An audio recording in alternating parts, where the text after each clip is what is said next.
7월의 마지막 주 큐티 가이드입니다. 이번 주 성경 본문은 이사야 66장 1절부터 24절, 그리고 빌립보서 1장 1절부터 26절까지의 말씀입니다. 먼저 이사야 66장은 두 부분으로 나누어 볼 수 있는데요.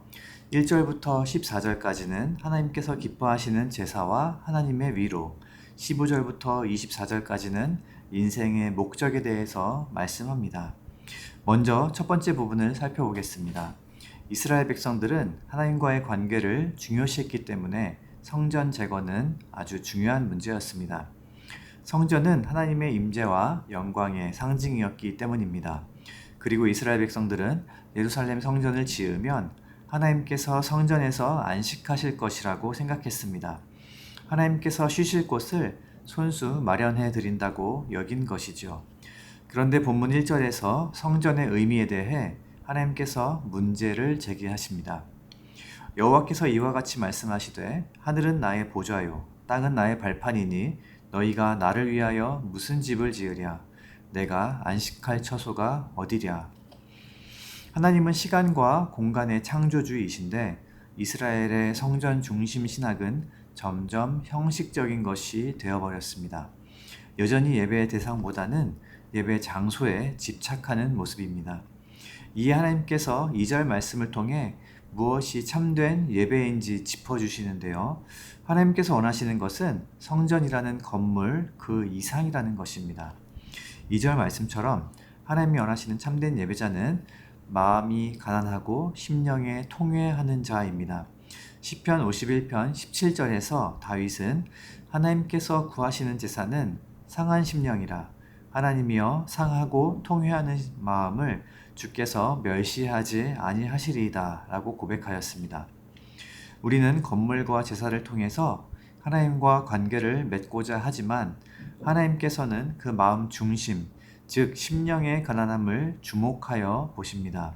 그래서 예수님은 산상수훈에서 심령이 가난한 자는 복이 있나니 천국이 그들의 것이라고 심령의 가난함을 복 중에서 가장 으뜸되는 복이라고 가르치신 것입니다. 또한 하나님께서는 그분의 말씀을 듣고 떠는 자, 즉 하나님을 경외하는 자를 기뻐하십니다. 5절 말씀에는 여호와의 말씀으로 말미암아 떠는 자들아 그의 말씀을 들을지어다 라고 말씀합니다. 하나님의 말씀을 들을 때 그 듣는 행위에는 하나님의 뜻대로 살겠다는 의지가 반영됩니다. 그리고 중요한 것은 하나님의 말씀을 듣고 떠는 자를 하나님께서 돌봐주시겠다라고 약속하셨습니다. 이사야 선지자는 1장과 66장의 첫 서두에 예배에 대해서 언급합니다. 마음이 가난하지 않고 심령이 통회하지 않은 채 드려지는 천천의 수양과 만만의 제물은 하나님께 연락되지 않는다는 것이죠. 성전 마당 뜰만 밟을 뿐입니다. 예배의 목적은 예배 그 자체에 있지 않습니다. 예배의 목적은 하나님입니다. 이어서 7절부터 14절에서 이사야 선지자는 하나님의 위로의 메시지를 선포하는데 어머니의 품에서 젖을 먹는 아기의 이미지를 사용합니다. 존 오스왈트라는 구약학자는 자신의 자서전에서 이렇게 말을 했습니다. 나는 스스로 영원히 운동하는 기구를 만들려고 했다. 그러나 결론은 그것은 불가능했다. 에너지라는 것은 반드시 외부에서 공급되어야 한다. 우리는 하나님 없이 완전해지려는 유혹에서 벗어나야 한다. 어떤 경건 훈련이 나를 완전하게 해준다고 해도 하나님 없이 완전하게 해준다면 거짓 영성이다. 갓난아기가 생명을 유지하기 위해서 할 수 있는 것은 엄마의 젖을 먹는 것 이외에 아무것도 없듯이 우리에게 참된 위로는 오직 하나님만 주실 수 있습니다. 우리의 모든 필요는 우리의 노력으로 채울 수 없습니다. 마치 아기가 스스로 자신의 필요를 만족시킬 수 없음과도 같습니다. 어머니가 젖을 물려주어야 아기는 젖을 먹고 살 수 있습니다. 마찬가지로 우리가 하나님과 바른 관계에 있을 때 우리의 모든 필요는 어머니의 품에서 젖을 먹는 아기와 같이 자연스럽게 공급받게 될 것입니다. 이 모든 것은 하나님과의 바른 관계 안에 있을 때 하나님의 일하심의 결과로 우리에게 주어질 것입니다. 이사야서의 마지막 부분인 66장 15절부터 24절까지는 인생의 목적에 대해서 말씀합니다. 이 본문에서는 열방이 하나님을 경배하는 우주적 종말의 모습을 보여줍니다. 이는 요한계시록의 마지막 부분과도 매우 유사합니다. 22절에는 새 하늘과 새 땅이라는 종말론적 개념이 구약 성경인 이사야에 처음 등장합니다. 여기에는 두 종류의 그룹이 등장하는데요. 하나님의 심판을 받아 죽임을 당하는 그룹과 하나님의 제사장으로 택함받아 영광 가운데 영원토록 하나님을 경배하는 그룹으로 나뉘어집니다. 심판받은 자들은 하나님께서 주신 것은 받았지만 하나님을 놓쳐버렸다는 특징이 있습니다. 반대로 구원받은 자들은 하나님께서 주신 것보다 하나님을 더 누리는 사람들입니다. 그들의 관심은 하나님께 있고 하나님을 경배하는 데 있습니다. 이것이 바로 구원받은 그리스도인들의 삶의 목적입니다. 하나님의 영광이 우리 안에 거하고 그 하나님을 경배하는 것, 이것이 삶의 목적입니다. 그리고 때가 이르면 뭇 나라와 언어가 다른 민족들을 모으리니 그들이 와서 나의 영광을 볼 것이며 라는 18절 이하의 말씀처럼 아직 구원받지 못한 이들에게 복음 속에 감추어진 하나님의 영광을 보게 하는 것이 우리의 복된 사명인 줄 믿으시는 저와 여러분 되시기를 주님의 이름으로 축복합니다. 이어서 빌립보서 본문을 살펴보겠습니다. 목요일부터 토요일까지 빌립보서 본문의 말씀은 1장 1절부터 26절까지의 말씀입니다. 빌립보서는 사도 바울이 빌립보 교인들에게 보낸 편지인데요. 사도행전 16장 6절 이하에 바울이 2차 전도 여행 시 성령님의 환상을 보게 되는 장면이 있습니다. 환상 가운데 마게도냐 사람 하나가 와서 우리를 도우라고 합니다. 바울은 이 환상을 하나님의 계시로 받아들이고 빌립보를 방문하게 되는데 이는 복음이 소아시아를 넘어 유럽으로 전해지는 놀라운 사건이 되었습니다. 이 빌립보라는 도시는 로마의 식민지였는데 로마의 황제 옥타비아누스가 안토니우스의 해산된 군사와 자신의 퇴역 군인들이 빌립보에 정착해서 살게 하였습니다. 때문에 당시 황제 숭배 사상이 만연하고 있었고 바울은 빌립보에서 복음을 전할 때 핍박을 받아 감옥에 투옥이 되었습니다. 그래서 바울은 감옥에서 빌립보 성도들에게 편지를 보내게 되었는데 때문에 빌립보서를 옥중서신이라고 합니다. 왜 투옥되었는지 구체적으로 설명하고 있지는 않지만 13절 이하에는 그리스도를 위한 것이라고 표현한 것으로 보아서 아마도 복음을 전한 일로 수감되었을 것이라고 추측됩니다. 빌립보서의 본문을 두 부분으로 나누면 1장 1절부터 11절까지는 바울과 빌립보 교인들과의 관계가 묘사되어 있고 1장 12절부터 26절까지는 바울이 자신의 기대와 소망에 관해서 고백하고 있습니다.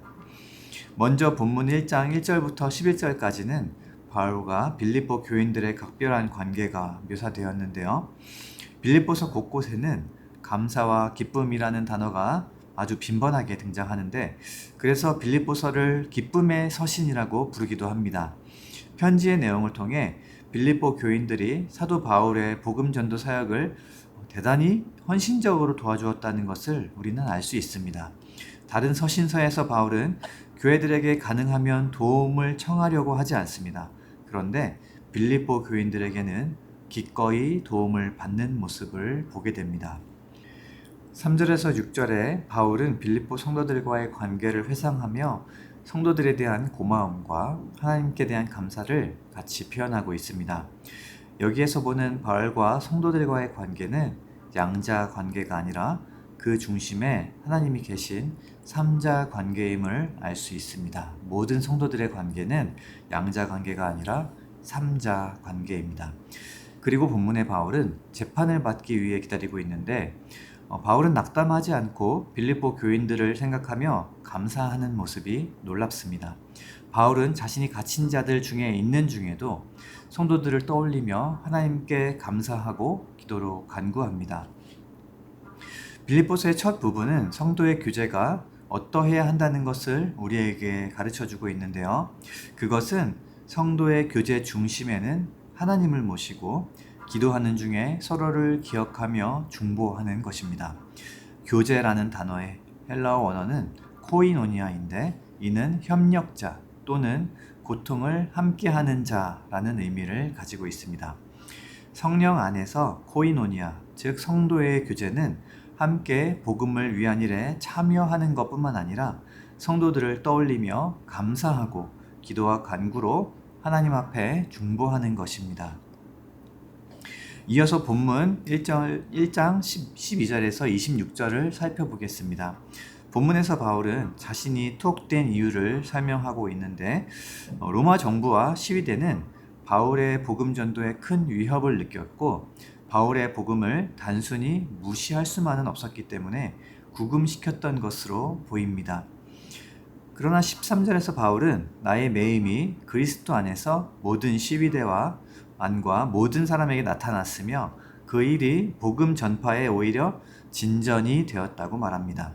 14절에는 형제 중 다수가 바울의 매임으로 말미암아 주 안에서 신뢰함으로 겁없이 하나님의 말씀을 더욱 담대히 전하게 되었다고 증거합니다. 바울은 자신이 지금 감옥에 구금된 것은 복음이 영향력 있는 진리이기 때문이라는 사실을 역설합니다. 그리고 복음으로 인해 겪는 고난은 하나님의 선한 역사를 낳을 것이기 때문에 자신의 일로 인해 복음이 더 전파되었다는 사실에 기뻐합니다. 로마서 5장 3절에서 4절은 환난은 인내를, 인내는 연단을, 연단은 소망을 이루는 줄 알미로다 라고 말씀합니다. 밝은 곳에 있을 때 빛은 빛으로 인식되지 않듯이 환난 중에 있을 때 소망은 비로소 소망이 됩니다. 바울의 마음속 깊은 곳에 자리 잡은 그 소망은 환난 가운데서 더욱 견고해지는 것을 볼 수 있습니다. 그는 감옥 안에 있으나 밖에 있으나 사나 죽으나 오직 예수님이 존귀하게 되는 것에만 관심이 있습니다. 사랑하는 성도 여러분, 오늘 우리 삶의 주된 관심은 무엇입니까? 무엇이 우리를 힘들게 하고 낙심하게 합니까? 바라고 원하는 것은 바울과 같이 환난 가운데서도 복음의 소망을 붙들고 하루하루 믿음으로 전진할 수 있게 되기를 소망합니다. 그리고 사나 죽으나 우리 몸에서 그리스도가 존귀케 되는 삶을 살아가는 기쁨이 되는 교회 모든 성도님들 다 되시기를 주님의 이름으로 축복합니다. 한 주간 주신 말씀 붙들고 개인의 기도와 더불어 공동체의 기도 제목을 놓고 함께 기도해 주시기 바랍니다.